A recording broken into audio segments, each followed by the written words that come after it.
Broadcasting from the Blanchardstown Centre, this is Phoenix FM. This is 92.5 Phoenix FM, community radio for Dublin 15.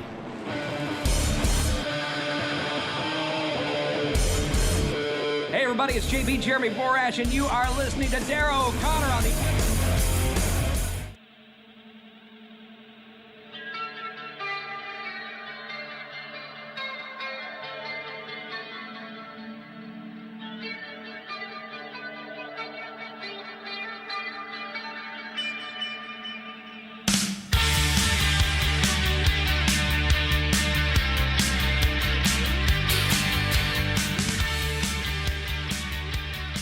On the Pro Wrestling Rewind, it is show 34, and I'm alone this week unless Dave joins in, so I don't know where he is, but hey, if he pops in, he pops in. If not, then we're just gonna keep going.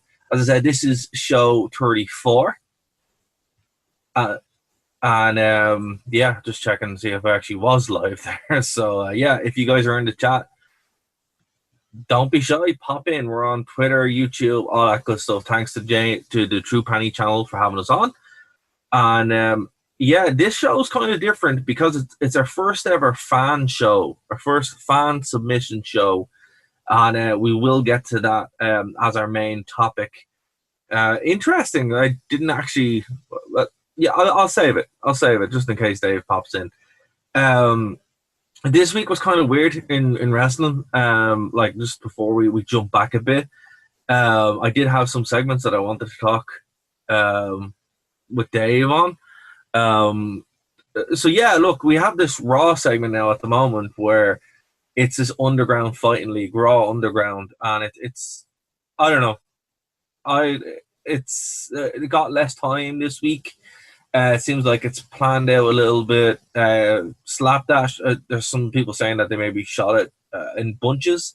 So what we saw this week was probably a little bit of remainder from last week. But hey, look, we'll give it a bit more time. We'll see what happens, and then we'll kind of go forward on that.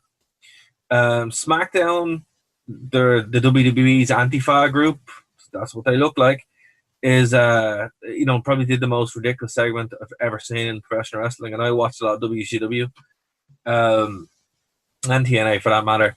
They came in and destroyed the SmackDown set with the smallest chainsaw in human history. So that was strange.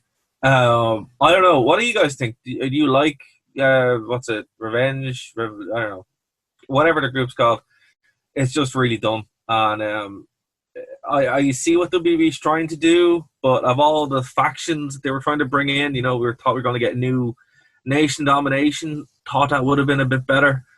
But no, we just got this weird group that, apparently there's talks to the people who are portraying them right now aren't even going to be in it long term. So we might end up with a totally different subset of people a couple of weeks down the way. There is talk it's going to be Ciampa.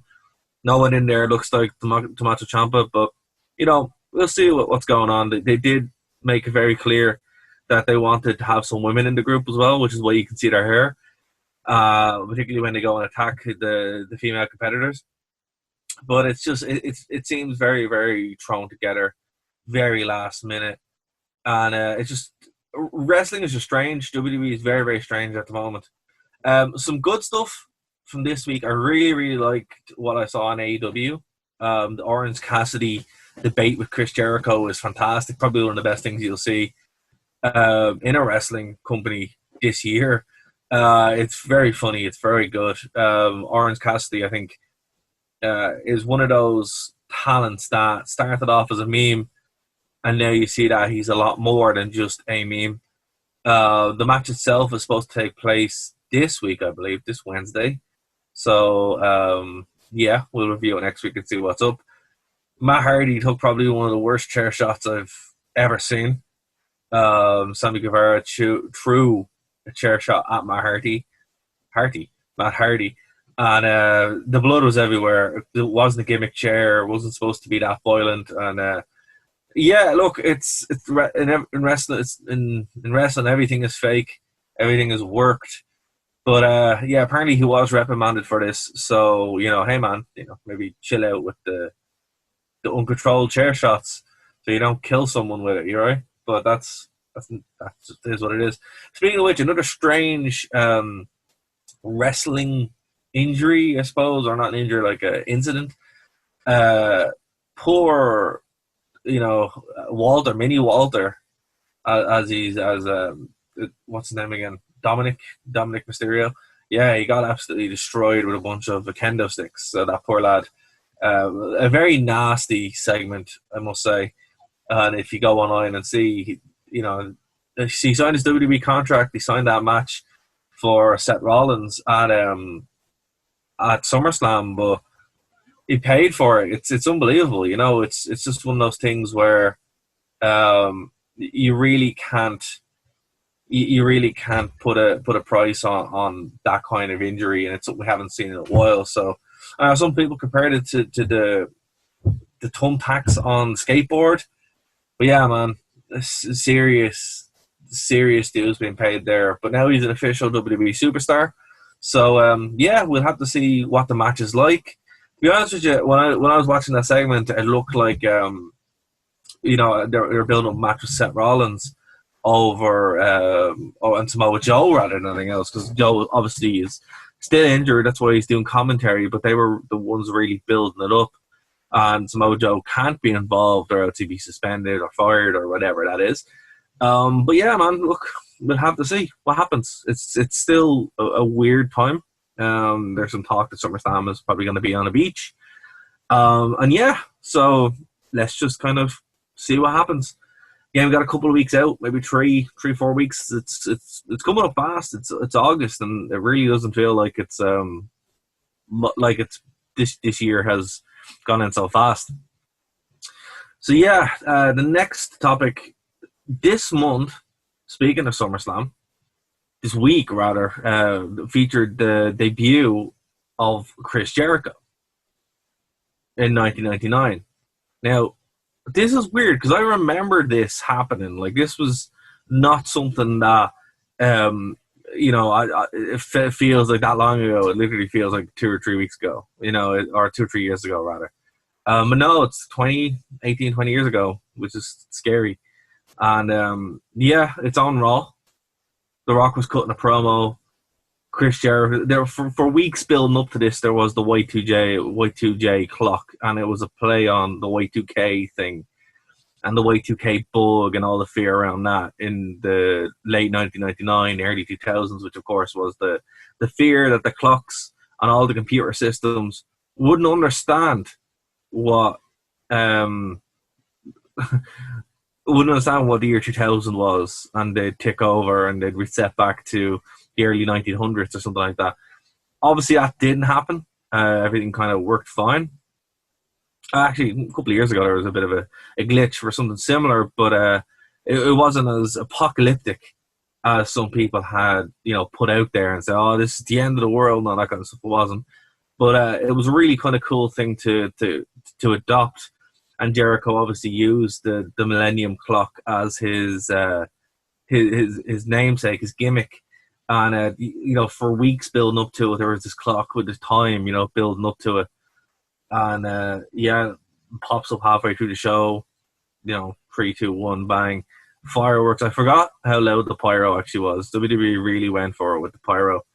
And, Jericho comes out with the early version of Jericho's first team, which is still my favorite of his teams, and break the walls down. Welcome to Raw as Jericho, and the rest was history. Really good promo on The Rock. Established himself almost immediately as a top star at the time, and we thought there was going to be big things. Now, what's weird about this, like we've talked about this briefly, because late '99 is one of those periods in wrestling. It's my favorite period in wrestling. To be honest with you, it really is late 1999, early 2000s, up to 2001. Jericho's book, he goes into it, his first book, where he talks about debuting and then just kind of disappearing off the show for like 2 months. And that's kind of what happened. He cut one of my favorite promos at SummerSlam on top of the lines then, which was great. And then that was it. He had a feud with X-Pac and Ken Shamrock, but he didn't really become relevant again until probably the early 2000s. I know he had a feud with China and Survivor Series into Armageddon, but it wasn't until early 2000 where he started really kind of getting, the fire lit under him. Benoit would come in, the Radicals would come in, and then he'd really start cooking all cylinders. But we probably will talk about the Royal Rumble 2000 around the Royal Rumble period, because that's a fun show. I know I've talked about it before, but to actually go into a show by show is really fun. And yeah, he's a huge player in that, and that's when you really can kind of see the shift. But if you haven't seen Jericho's debut in WWE, it's unlike anybody else's debut. I don't think they've done anyone since that's really kind of grabbed, right, this is the character, this is who he is, and this is what we're trying to get out of him more than Chris Jericho, right? Like from the very beginning, he gets everything across. He gets that he is a smarmy heel, but he's also, the fans love him. He can talk, he has a unique look, and this will kind of carry him over up until the first reinvention, probably 3 years later. But to go back and see Jericho now in AEW and then go back and watch this, you're like, well, he really is a once-in-a-generation talent. And, it's one of my favourite moments of wrestling in general.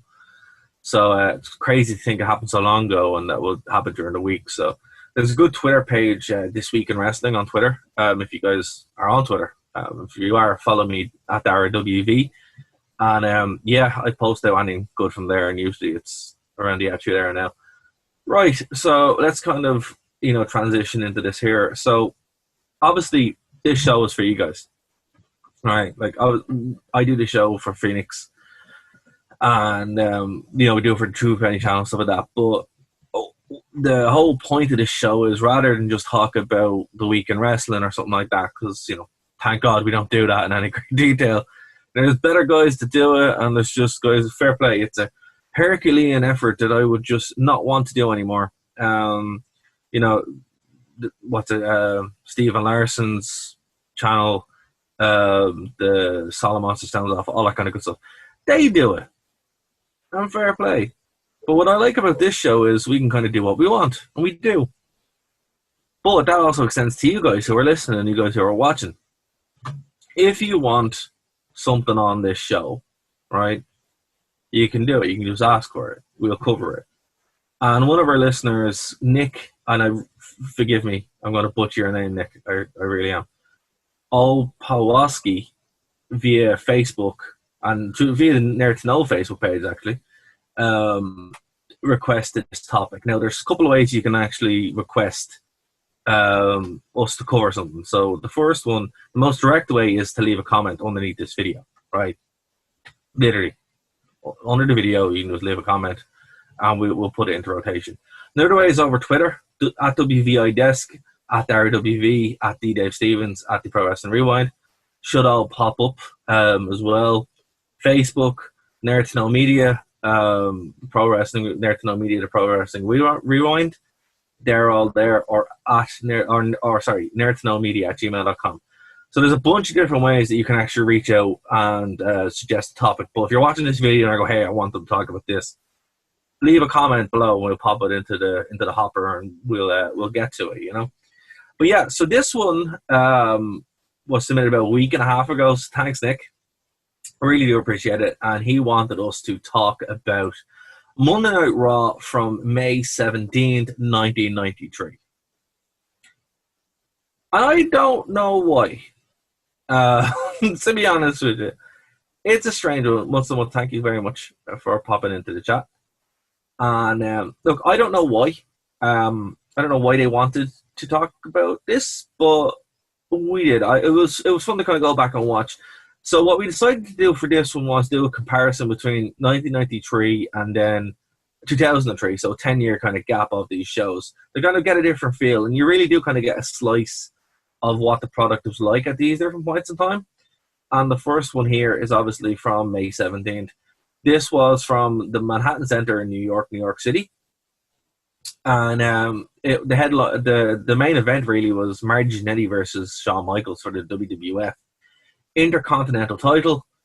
And I guess that's a good enough place to start anywhere else. So it's weird to see Marty Jannetty in a match, particularly after the week that he's had, where he pretty much kind of admitted to killing a dude, but didn't kill a dude. I don't know. It's still weird. Marty Jannetty said he made someone disappear. So, yikes. And it's just weird to go back and watch this and be like, oh, kind of strange. So the match he had with Shawn Michaels was, it wasn't great. It was like an 11-minute match where both guys, they weren't in their prime yet. They still weren't main eventers, obviously still in that kind of workhorse band of the Intercontinental title. It was a decent match. Back and forth for a while. Shawn Michaels hit the Sweet Chin Music. I don't think it was called the Sweet Chin Music then. Just a super kick, and Marty Jannetty kind of no-sells it. A quick kind of smalls finish with Jannetty getting the win after Shawn Michaels was distracted by Mr. Perfect to pick up the IC belt. And it was cool to see Marty Jannetty win because the poor guy, kind of in general, always kind of rains the you-know-what on him. So I was like, oh, well, that was fun. Yokozuna had a very nothing match with Kamala, and that was less than 4 minutes. By nothing match, I mean literally nothing happened. It was all Yokozuna, and Kamala was defeated emphatically in under 4 minutes. And it was a sad week for Kamala. He actually died this week. So R.I.P. Kamala.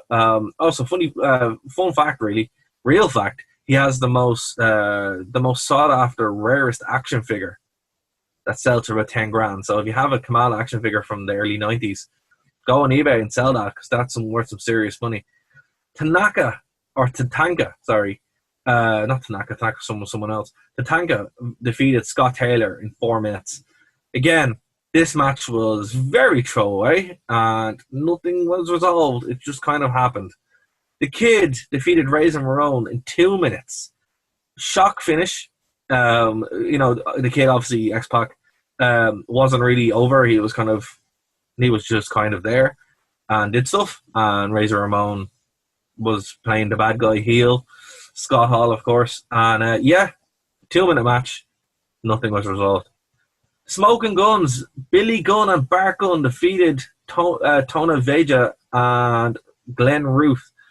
Again, Vajda and Ruth were literally just a job squad team brought in to get beaten by the Smoking Guns in about 4 minutes. And the dark match, which wasn't on the show, Bret Hart defeated Bam Bam Bigelow in 12 minutes. Now, to me, if I was booking the show, I would have put that on the show and it would have been the main event. But hey, what do I know? I wasn't booking the show. Your commentators were Vince McMahon, Bobby the Brain Heenan, and Randy Savage. I really like this team. It was great to hear Bobby Heenan on commentary. Anytime you hear him, it's always a lot of fun. Vince McMahon obviously just is a meme as a commentator at this point, so it was kind of funny. And Randy Savage was being criminally underutilized as a commentator, but I think a 3-man booth on Raw at this point was really good. I really enjoyed it. I loved the presentation of WWF Raw from the Manhattan Center. I wish they still kind of did that. Having that unique look is something that they haven't really had up until the Performance Center, when they kind of had to do it because of the ongoing health crisis. So yeah, look, if you haven't seen it, you didn't miss much. I hope this made you happy, Nick. I don't understand why you wanted us to talk about it, but we did. Matsumo popped in here in the chat. A lot of superstars in the 90s were involved in Raw 93, but it sounds like, that's what's weird. Like, Raw was a show in its early stages that they were trying to transition into a formula that worked. Hulk Hogan had just left. Obviously, the Ultimate Warrior as well. They were all gone, and they were kind of finding a way now to compete with WCW, because it would be 93, 94, 95 into 1996 where you'd really have WCW smashing WWF's face in. So they really had to find a way to kind of compete, and Raw was the way they did it. A lot of young superstars here, a lot of guys that would be bigger were involved here, but a lot of really strange strange matches here as well. Again, like, while the wrestling here would be better than stuff you see in the Attitude Era, it wasn't really a very meaty show. You know, you can really, it just wasn't. You know, it's the opposite of what we see now, where there's too much. At this point, there's very little, but again, it's totally different presentation, totally different time. And it's worth kind of looking back and seeing just how far we've come, you know. But I kind of wanted more than 2 minutes for matches. You know, it's you can't really get much done in 2 minutes. Okay, so to compare and contrast that, we're going to jump ahead 10 years. Now, I've never seen this up until now because I wasn't watching wrestling in 2003. And I've said this many times, you know, I wasn't watching during the, quote, reign of terror with Triple H. So, you know, this was from May 19th, 2003. So 10 years later, we've obviously gone past the Attitude Era. We're in the beginning of the Ruthless Aggression Era. And everything has changed. The presentation, the format, the superstars, the commentators, everything completely changed. And this took place May 19th from the Boylo Center in Greensville, South Carolina. And your commentators were Jim Ross and Jerry the King Lawler. Okay, so first going into this, I was like, this was a much better show from start to finish. I enjoyed this a lot more. The matches were more fun. They were a lot longer and a lot more was done. And there was a much better story going on to it. To be honest with you, the Raw from 1993 did nothing, told no stories, and there was no real reason for it. It was just a show, right? This kind of told a story. This pay-per-view, this show came after pay-per-view. I think it came after Judgment Day 2003. So everyone was still kind of bandaged up. And this is one thing I missed from the shows, actually. Back in the day, they, you know, if they were hurt or they were, you know, they had bled the night before, they'd come with their head taped or with, you know, bandages or anything like that around them. It just made it feel more kind of real. It made it feel more like alive, like a show that had meaning and consequences. Now they just show up and it's like, oh, it's fine, you know, whatever. And even the Attitude Era do it, but there was a lot of blood there. This was just kind of like Triple H went to a war the night before and he was paying for it, you know, throughout the whole match. So our matches for the night were the Dudley Boyz, obviously Bubba Ray and Devon. They defeated 3 Minute Warning, Jamal and Rosey in about 6 minutes. Now, I love 3 Minute Warning. I was watching just after they debuted and they were gone by the time I came back, but I really enjoyed what they did. Seeing them actually wrestle in a competitive match with the Dudleys. This was really fun. This was a nice little tag team match to kind of open things up. You know, it's weird. Like, when I came back to wrestling in about 2005, you had some terrible tag teams. So what happened? And, you know, hopefully we'll have to kind of dig into that and see. But everything I saw here, I really enjoyed. Kane and Rob Van Dam, who were the tag team champions, defeated Jericho and Christian for the World Tag Team titles, right? Kane and Rob Van Dam defeated Chris Jericho and Christian by DQ to retain the World Tag Team Championships. Now, what was cool about this was set up earlier on in a highlight reel match, right? And what was cool about this was Jericho was obviously just being a heel, and Christian was the IC champion at this point. And he had actually retained his IC belt by kind of cheating against Booker T the night before. You know, the goal was to toss the opponent over the ring ropes, and the referee was knocked out. Christian was beaten, Booker T won, but the referee didn't see it, so obviously Booker T lost and Christian knocked him out. And the whole premise of the highlight reel was Chris Jericho said, "Hey man, you cheated, right? People are saying you cheated." And then RVD comes out and he's like, "Hey, you know, I want the IC belt because people actually like me." And Jericho and Christian beat the hell out of RVD, and then this match was made. So hey, look, it's an 11-minute match. Everyone in here was a great talent. Everyone in here was at top of the game. I think this was RVD's peak as a performer. Kane's peak too. I love Christian at this point, and obviously Jericho is Jericho. A good 11-minute match, kind of a small finish, but hey, look, these guys would team and feud a lot. This is when Kane and RVD kind of had their big run up until they would eventually feud and break up the tag team. So, I would say if I was watching at this point, I would have really enjoyed Kane and RVD. I think it would have been one of the reasons to probably watch Raw. And that's the kind of feeling I got. Weird match up next. Really weird match, so kind of bear with me here. Rodney Mack with Theodore Long defeated Spike Dudley in the White Boy Challenge. I don't know. It was what it was. What do you want me to say? I don't know. La Resistance, Rene Dupree, and Sylvain Grenier defeated Scott Steiner and Test in a 2-minute match. Yeah, so this wasn't good. These two matches were not good. This was slightly worse because of who was involved. Yeah, not good. Not good. Goldberg defeated Lance Storm in about a minute. Poor Lance Storm. He got battered.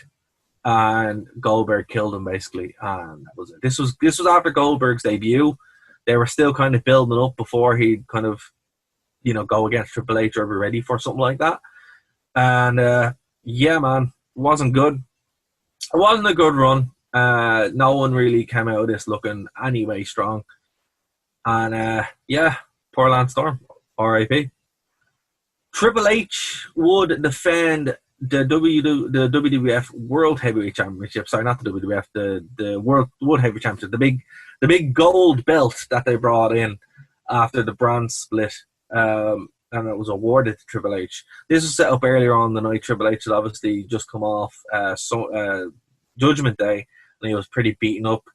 Stone Cold Steve Austin was like, "Hey, we're going to talk this through." It was kind of funny. They did the whole Triple H coming out and going to spit water, and Austin was like, "No, spit that water out. We're going to talk." And obviously he did, and then this match was made.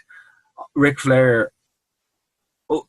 This wasn't just a throwaway match. What I liked about this was Ric Flair had a really good promo backstage with Triple H, where he's like, "Listen, I need to talk to you for a minute." And Triple H is like, "Sure." And he goes, "Look, when you asked me to walk the aisle with you, you said I want the old Nature Boy back. I want the old Ric Flair back." And he's like, "Well, look, now tonight I get the chance to go out and prove I still have it. I know you're the game, but I'm going to go out and I'm going to give you my best, and I want you to give me your best, so I can prove I still have it." So they were setting up this kind of thing. We'd see this a couple of years later on with the Shawn Michaels thing, where he actually would retire. Retire. No one really ever retires, right? But yeah, so that was kind of the story going into this. They had a very good match. It was about 7.5 minutes, so nothing to really kind of write home about, but nothing to sneer at either. This was a fun little match. So yeah, Triple H would get the win, emphatically get the win against Ric Flair to close out the show. But if I had to rate the two, which we're going to, so I do have to, this was a much better show. I would say if you're going to watch any of the one, check this one out. It's on the network. It's on the highlights. But you can see kind of how far the show would go. And this is before WWE kind of like settled into cruise control, where they've been, since about 2006, 2007. So still fun, still good. A lot of building going on here. You still get the drip feed of WCW talent that would come in after the invasion, and kind of the shuffling of the deck while they're trying to figure out what these two brands would look like. Raw still obviously being the main brand here. So look, if you haven't seen it, give this one a look over the May 19th show, because there's nothing to talk about on that show. And yeah, so that's it, guys. And Dave obviously isn't going to join us this week, so we're going to cut this short. What I will do for the radio listeners, for the podcast listeners, I'll go back and pop in an interview. I'm going to end the live stream unless we got any questions in the chat. I'm going to end the live stream for tonight.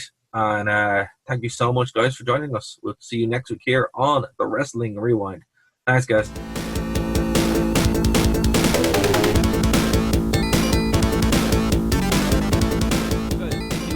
Text in 085 10 50 181. You can, give us your Royal Rumble predictions. Who you think is going to win? Because there's loads of different names been thrown around there. New New updated betting odds, which I don't really bet, at all. No. But Sky Bet lists the top 10 guys who they think might win, and these are quite interesting. Brock Lesnar 16-1, John Cena 16-1, Seth Rollins is 14-1. Seth Rollins is not winning. No. Goldberg 14-1, he's also not winning. Chris Jericho 11-1, he's definitely not winning. Samoa Joe 11-2. That's interesting. That's interesting. Finn Balor 9-2. I don't think Finn's going to be ready for. They say he's not, Rumble. but he might be.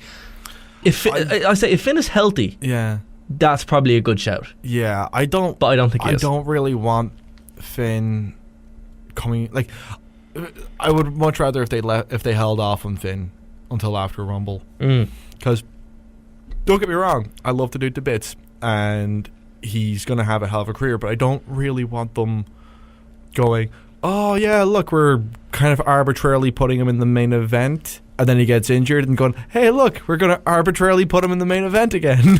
Yeah. You know? No, like, I think, well, they were hoping for Finn Yeah. and his WrestleMania entrance. That's what they wanted, But- and that's what they built up. But Again, I kind of have to side with the Jason Solomon from Solomon Just Signs Off thing of Taker versus Balor. well, You know? I do think that would happen. Yeah. And if he's not in the Rumble, that's probably exactly what will happen. Yeah. Which would be awesome. Randy Orton 7-2. Mm-hmm. That's a bit weird. Why would Randy Orton win? I just don't get it. It's like, no. Orton doesn't really have any momentum or Yeah, motivation for a title and right now. like, don't get me wrong, Randy Orton's awesome, but Yeah. Like, Orton versus Bray is going to be... that's Mania money right match. there. You know, that's fine. That's just weird. I kind of want it to be a babyface Bray as well. Potentially. Well, after the altercation with Randy Orton, that might actually happen. Undertaker 11-4. Yeah. Weird I can odds, but could happen. I can see it. I can see where they're coming from. See, here's the thing. Depends what they go with, right? If they Yeah. go with Finn versus Undertaker, Yeah. obviously neither one of them are winning it. However, if they go with Undertaker versus Cena, Yeah. it all depends. Like, Yeah. and if Orton, if Balor comes back, they will go with something else. Could work into the Undertaker match. But if Undertaker wins, you can pretty much guarantee that John Cena's going to be his opponent. Yeah. And finally, Braun Strowman 5-2. Yeah. I mean, I think it's going to be Braun. Why? I honestly, it's more just because I think he could actually do with the Rumble win. I think he would benefit. Well, here's from something. Well, here's something interesting. It's hard in to a put way across most you, of man. the guys wouldn't. But here's what's interesting about the Royal Rumble, and I was actually thinking about this fairly recently. Do you remember when was the last time that the Royal Rumble was used to get someone over? Now, I'm not talking to build up a WrestleMania main event based on an established star. You know, like your John Cena's, your Alberto Del Rios, your Edges. Did Edge win? I don't think Edge won. Anyway. Like, when was the Royal Rumble used to get someone over? Yeah, well... When Roman had the record-breaking performance. Yeah, but that just got him... Oh, he didn't win. No, but it got him over. Yeah, but... that is the question you're asking. No. I'm asking about the winner. Flair. Would it be that far back? Yeah, name one. Like, that's what I'm asking. Like, I put that out to our listeners as well. 05, 10, 50, 181. I mean, when was the last time, in your opinion, that a winner of the Royal Rumble was used to build a star who wasn't already a star? Because some people say, "Oh, Stone Cold Steve Austin, 1997," but he already was a star. You couldn't say Ray because he was already a star. That's true. Could you say Benoit? Well, we can't say Benoit because, you know, WWE have pretty much written him out of history for, you know, it doesn't matter what WWE said. He won. It's just a historical fact. But anyway, well, he was already over, wasn't he? Yeah, well, like, he was already as over as he got, because you can look at the attendance figures from that when he was champion. He didn't really draw money for them. No. Well, look, I have the list of winners in front of me, which we'll go through. Actually, I think that might help. Yeah. And for the record, Edge didn't win, so I was wrong there. But okay, so he didn't win. No, he didn't win. I thought he won a Rumble. So did I. Oh wait, no, he did. 2010. Yeah. There we go. I was right. Don't doubt yourself, people. Anyway, Hacksaw Jim Duggan. Yeah. Big John Studd, Hulk Hogan, Ric Flair, Yokozuna, Bret Hart, Lex Luger, Shawn Michaels, Stone Cold Steve Austin, Vince McMahon, The Rock, Stone Cold Steve Austin, Triple H, Brock Lesnar, Chris Benoit, Batista, Rey Mysterio, The Undertaker, John Cena, Randy Orton, Edge, Alberto Del Rio, Sheamus, John Cena, Batista, Roman Reigns, Triple H. Right. Luger, probably.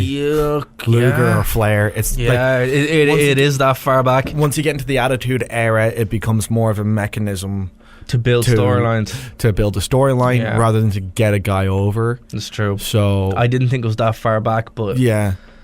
Like, but when you see those, like once you see those people being named off, you're like, yeah, this is how things went. Yeah, like it's weird because it's always sold in such a way that if you win this, you're gonna be a superstar. It's like you're already a superstar. You know, like as much as I like Triple H winning the belt, and I do think Triple H should win the Rumble every year.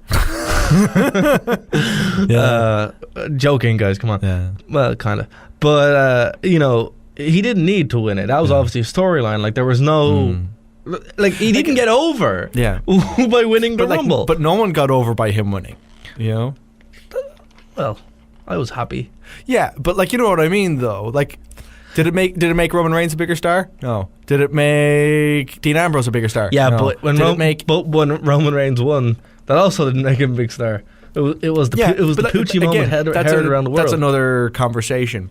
You know, like to quote one of my favorite books of all time, that's another story and we'll be told at another time. Like he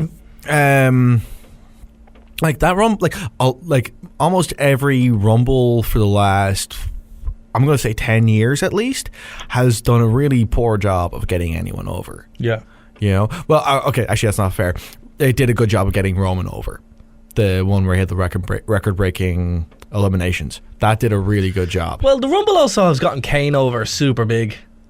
Yeah. You know, like, I think when you say the Royal Rumble, you know, Kane is your guy who gets brought up every year. Yeah, well, up until recently. Up until recently, of course, with Roman Reigns beating that. Kofi. And Kofi. You know, so, but then again, they're like the Warlord or Santino. Yeah. You know, who took that, you know, it's like their names who are put in the video package, like, you know, synonymous with the Royal Rumble. But like I'm actually surprised myself. Yeah. I'm surprised myself that, like, looking at these lists, we've been propagandized into thinking one thing that actually isn't true. 1992 was the last time someone was made by the Rumble. Flair had only been working for them for a couple of months. Like, some people say, Ric Flair's a star, but in WWE he wasn't the man yet. Yeah. This is a really good way of fast-tracking him to being the man. Even if you did get his ass handed to him by Taker at Mania that year. You know? But, like, I mean, that was the thing, though, too, is that, like, there's just so many, like, there's so, like, the thing that strikes me as well is Kurt Angle isn't on that list of people who's won the Rumble. No. Well, think about it. When the years Kurt Angle was active. Yeah. From 2000 to 2006. Yeah, like 2006 obviously was just after Eddie Guerrero was not killed. He died. So because like, so he was champion. He was champion at that time. Well, no, 2006. He was champion. Yeah, but it was the Rey Mysterio push, and you got to think that maybe, you know, if he hadn't died, we would have seen Angle versus Angle, which is something that they were kind of teasing at the time. Yeah, and something that, you know, definitely I could probably see, if not Eddie winning that. But you also have to remember, Angle only got that belt because Batista got injured. Yeah. Yeah. But, well, okay, look, he wouldn't have won 1999 because he debuted at Survivor Series. 2000, no, but he did have a fantastic match for the time with Taz. Yeah. So I wouldn't trade that. 2001, Stone Cold Steve Austin, his thing. 2002, Triple H, his return. 2003 was Brock Lesnar. Yeah. So you're realistically, right, 2003 to 2006. Yeah. He could have had Benoit's. He could have had Benoit's, and he could have had Batista's. Should have actually had Batista's.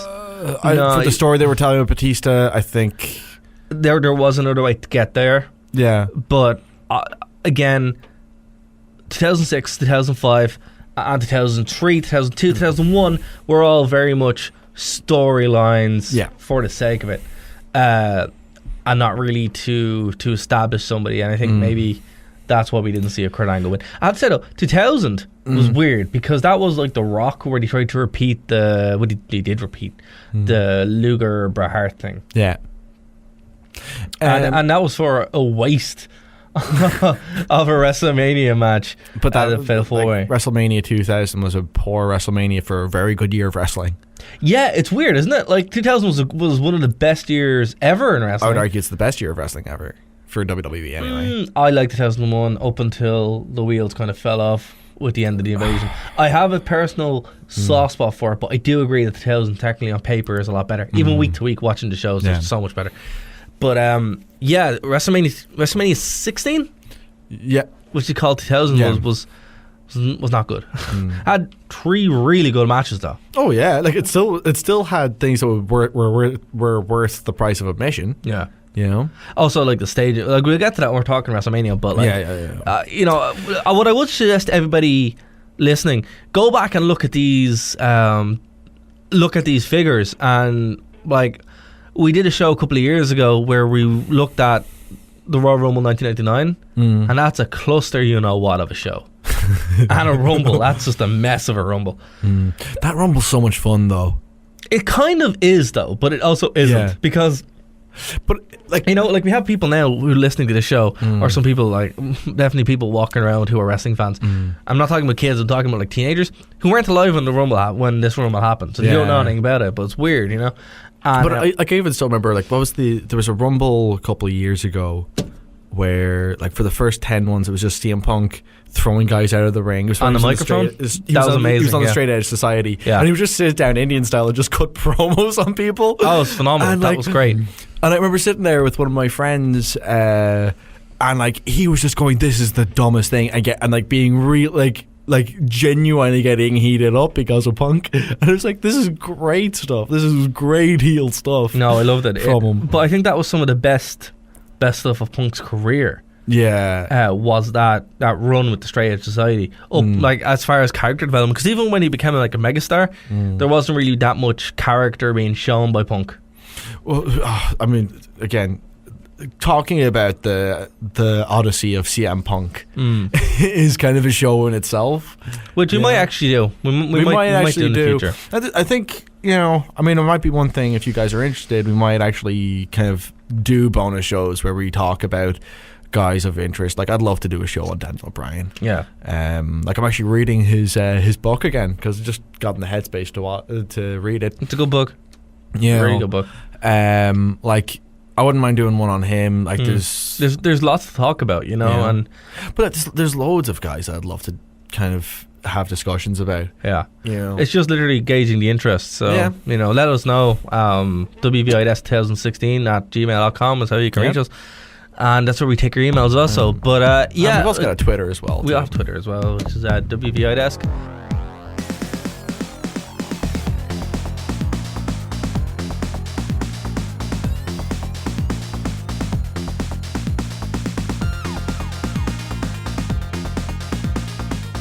This is a very interesting show because this is an interview with Matt Hardy, which is one of the 3 or 4 interviews which I have just sitting around on my computer, and I never actually uploaded on the website. So it's really, really, well, it's my fault that they didn't go up there, but I'm getting around to it now. And this is an interview with Matt after Slammiversary and the controversy with EC3 and the World Heavyweight title. So guys, check it out. It's a 15-minute interview, very interesting one. Okay, well, there's a lot going on right now in TNA. Talk to me about how your this whole situation with the world title came about. How did you end up in the match? How did you feel about competing in front of your home crowd at Bound for Glory, first of all? I ended up in this match. From a storyline perspective, what happened was I was involved in a tag team match with Drew McIntyre, the go home week right before Bound for Glory, and the deal was Dixie Carter had been having a real hard time controlling the egomaniac, her nephew, EC3. And basically she said if we won the tag team match, not only was Drew Galloway in the match, but also myself as well. So it became a three-way dance. And then she announced my brothers as the referee. Right. So that's how we got there from a storyline perspective. I think in the big scheme of things, I think TNA and management realized, like, hey, we're in North Carolina. We had a couple ideas for Matt, but I think this would be the best usage of him.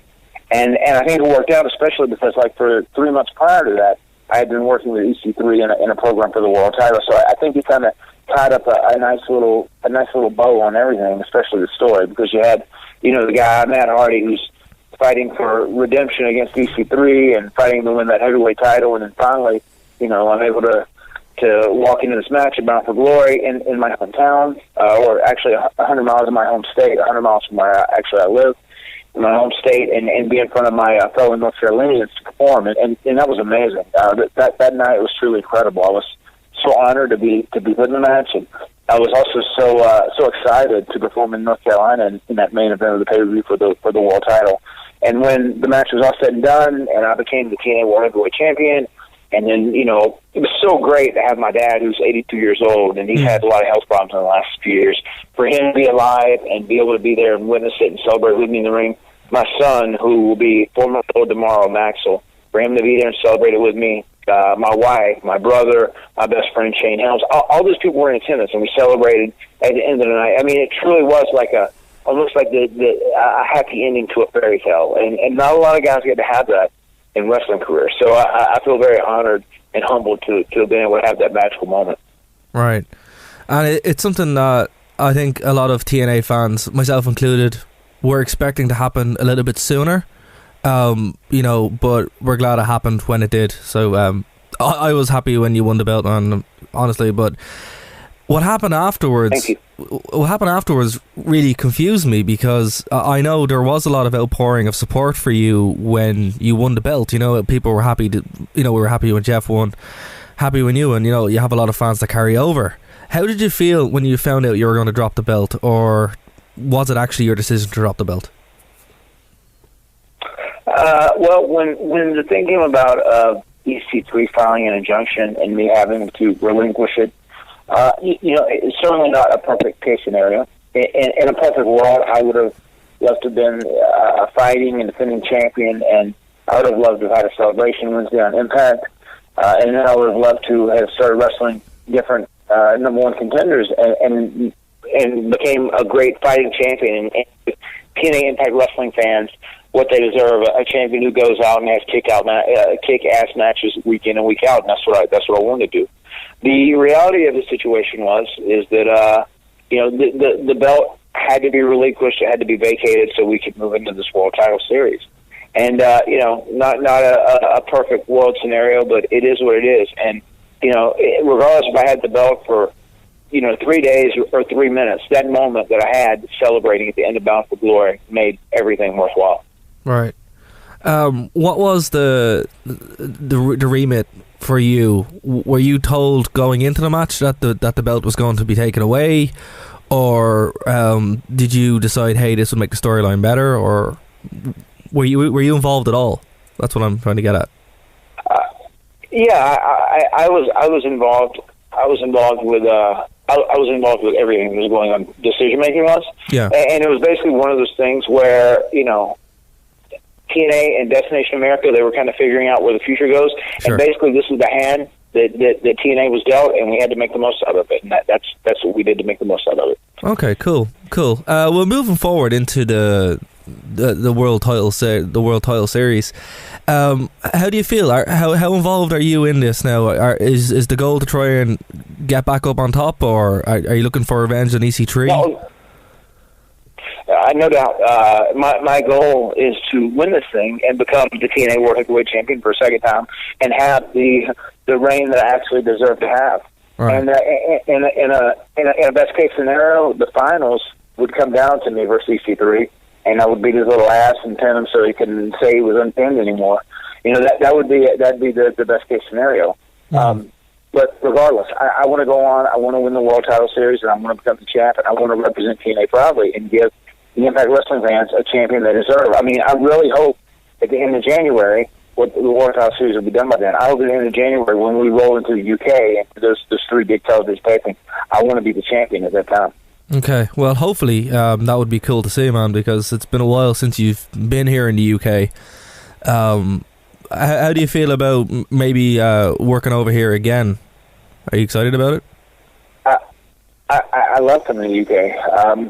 I was with TNA last January on their tour and wrestled many times over there, and I actually came back in March for Preston Championship Wrestling that I'm sure you're familiar with. Yes. I love coming to the UK, and I love how great and loyal UK fans are to Impact Wrestling. And that warms my heart. Just the fact that they are so committed and so supportive and loyal of TNA is great, because I know TNA is a player, and we are competitive to WWE there in the UK marketplace, which is amazing because, WWE is such a juggernaut in the wrestling industry. I love coming there because the fans are intelligent, they're smart, and they're also very respectful. Much I'll be honest, I love the United States. I'm born and raised in the United States, but the UK fans are much more respectful than the United States fans. And just for the record as well, the Irish fans love you too, Matt. They really do. We miss TNA in Ireland, but some of the best shows I've ever seen actually involved yourself when you were with TNA a couple of years ago in Dublin. That was a really, really good night.